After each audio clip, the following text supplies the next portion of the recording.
Gentlemen, how's it going? Good, good. I'm Benjamin, your travel guide on board, part of the explorations team here. And today we're going to sort of review a little bit of basic geology, so learn a little bit more about our world around us. So, how many of you guys saw the astronomy presentation that I did the other day? Okay, a number of you. How many of you thought that it was interesting? How many of you thought that it was completely irrelevant? You can think both. It's all right, I understand. I like to say that astronomy is sort of the study of everything, of the entire universe. Geology is the study of everything that's actually relevant. Now, obviously there is a lot more out there in the world than geology. Geology doesn't necessarily explain politics or explain philosophy, though there have been some scholars that have tried to make connections between philosophies and the geology or geography in which people live. But, and you'll have to excuse the pun here, geology really is sort of the bedrock of the world around us. Terrible. Now, as well as sort of all of the beautiful scenery that we see. I mean, along this voyage we've seen some amazing sights, but geology also indicates what sorts of soils there will be in an area, indicates what sorts of plants are going to grow there, what sort of grazers and browsers are going to be able to feed on those plants, what sort of predators there are that will feed on the grazers and browsers. So really it does work its way up from the ground level, from geology, all the way up to all of the flora and fauna that we see around us. It's also a sort of prerequisite for where people decide to live. Are there animals around for people to hunt? And are you going to settle in an area that has rivers and fresh water? So it really is important, not just for some of those sort of smaller villages that pop up, but for large cities as well. So you see the sort of skyline of Manhattan here, the skyline of New York City. It's a huge city, but it's still based on geology. So you can see this sort of arc, right? The arc of the skyscrapers. That's not just sort of happenstance that makes them look like that. It's because of the geology of Manhattan Island. You have tougher bedrock underneath the two ends of Manhattan Island, which gives it the grounding needed to build those taller skyscrapers. The ground in the middle is more alluvial, it's not as firm, so you can't have the tall buildings. So it really does affect everything that we see around us, to a certain extent at least. Now we'll sort of start from the very beginning here. We'll pick up where I left off with the astronomy presentation, just sort of the creation of the planets. So like all of the other planets in our solar system, and the theories for the other planets and other places as well, the Earth began its formation as a sort of cloud of dust around the sun. As gravity sort of pulled those dust particles together, eventually they conglomerated into what we now know as the Earth. Now that happened about 4.65 billion years ago, plus or minus a year or two there, but right around 4.65 billion years ago. Now, at that point, the Earth would have looked very, very different than it actually does today. It would have lacked the atmosphere that we obviously need to survive. You would have had a lot of large meteorites sort of crashing into the surface of the planet, and that kept the planet very hot. So you basically had this huge sea of sort of molten rock, right, magma style. So all this molten rock and all of the heavier elements that had come together to form the Earth sort of sunk down towards the center of the Earth, leaving the sort of lighter elements up on the outside of the planet. Now, within about 150 years of the Earth's initial formation, the planet did start to cool, and that's really when you get the different layers of the planet that start to form. The crust and the mantle and the core start to form. You also had a lot of volcanoes during that time period that were sort of spewing up all of these molten rocks. A lot of volatile gases that were escaping that way as well, mostly nitrogen and carbon dioxide. So again, not the atmosphere that we have today, and not the composition of the atmosphere that we need today to survive. It wasn't until about 3.6 billion years ago that a bacteria appears that actually produces oxygen as a waste product.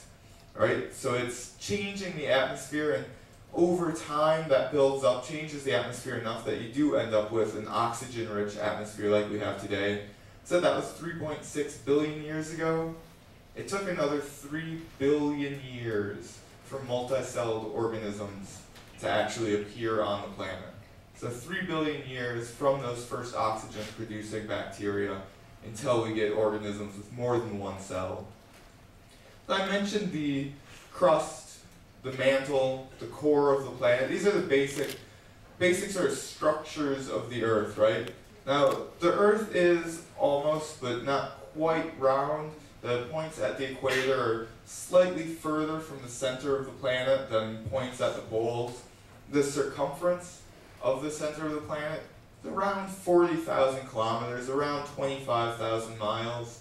Now, on this voyage, sort of, for those of you that started in Valparaiso, we've at this point gone around 3,700 kilometers. So we've gone, more or less 1/10 of the distance around the planet on this voyage here. Now, there is a lot more water on the planet, on the surface, than there is land. It's about 70% water, 30% land. The highest point on land, Mount Everest, about 8,848 meters, 28,089 feet. It is rising. The lowest point on the land is the Dead Sea, around 422 meters below sea level. So those are just a couple sort of facts about the planet that we live on. But I want to go through some of these different layers that we see here as well, because these really do affect the landscapes that we see around us. So the Earth's crust is the outside layer here. There's this outside ridge. And it's only about 1% of the total thickness of the planet. It averages 5 to 50 kilometers, around 3 to 30 miles in thickness. And it's thicker over land masses like South America, North America, different continents, than it is over, or under, I should say, the water. It's much thinner there. And it's generally split into 2 different sublayers that are split by the Moho discontinuity. And that's basically just based on the density of rock above and below there. Now, the mantle is the next sort of layer that we reach there. Right? And the mantle is much thicker. It's around 2,900 kilometers, right? Around 1,800 miles thick. So very, very thick. It's also made of 2 separate sublayers, and they're split by the asthenosphere. Now, I know it sounds like a big, unimportant word, but the asthenosphere really does have a lot to do with some of the geologic features that we see on the planet today. And basically what happens is that the sort of heat and pressure cause some of the rocks along the asthenosphere to melt, so it gives it this sort of liquid base that the stuff is moving above it, that it's moving on top of. Now, the core, obviously the center portion of the planet here, the core makes up almost 1/3 of the total planet's mass.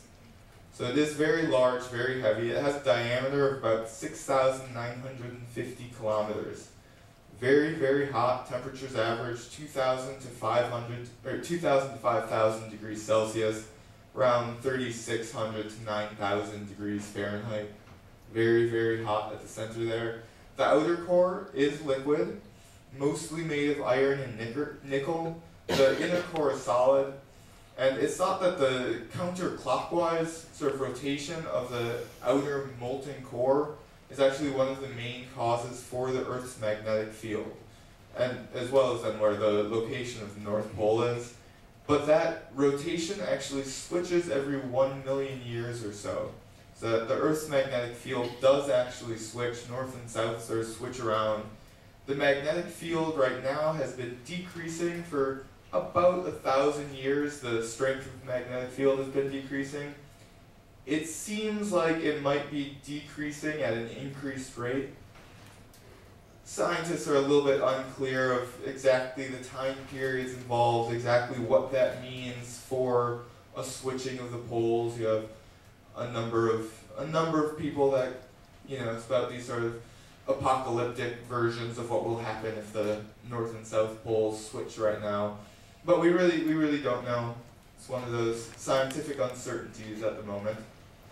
Now, while the formation of the Earth, the sort of crust, mantle, and core, took place early on in the Earth's history, the Earth really has changed drastically since that time. So over the last 4.65 billion years, the plates, the pieces of land that we know, have moved around a lot. The land masses have sort of come together and split apart. They've changed their shape, changed their size as well. And here, this clip here, you sort of see from early on the creation of Pangaea, which is this giant supercontinent.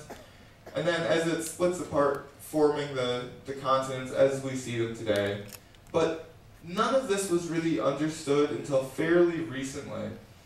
And what really got this idea underway or accepted within the scientific community as well as in the Earth at large was this continental drift theory. Now, the continental drift theory basically says that Pangaea existed, that the continents are moving. But it wasn't until Alfred Wegener in 1912 that this idea was really sort of pushed forward. Now, others had proposed beforehand that the plates were moving. I mean, just looking at the different continents that we see, it's sort of like a puzzle just waiting to be put together, right?